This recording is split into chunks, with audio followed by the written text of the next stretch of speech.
माणूस आयुष्यभर संपत्ती जमा करण्यासाठी वनवन भटकतो आणि या भटकण्यामध्ये शारीरिक मानसिक आरोग्य बिघडवून टाकतो.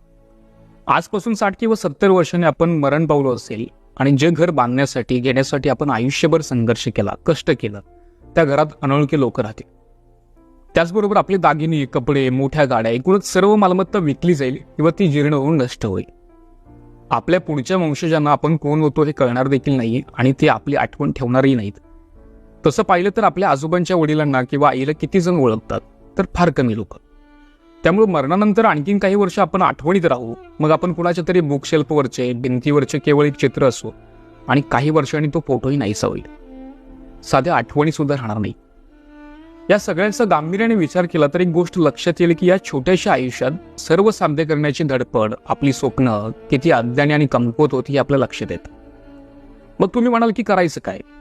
तर ज्या रस्त्यानं, ज्या गावात कधी गेलोच नाही तिथं मनसोक्त फिरायचं. नवरा, बायको, मुलं, सुना आणि खास मित्रांशी मनसोक्त गप्पा मारायच्या. ज्यांच्याबरोबर आयुष्यभर वाद घातले ते वाद संपवून टाकायचे.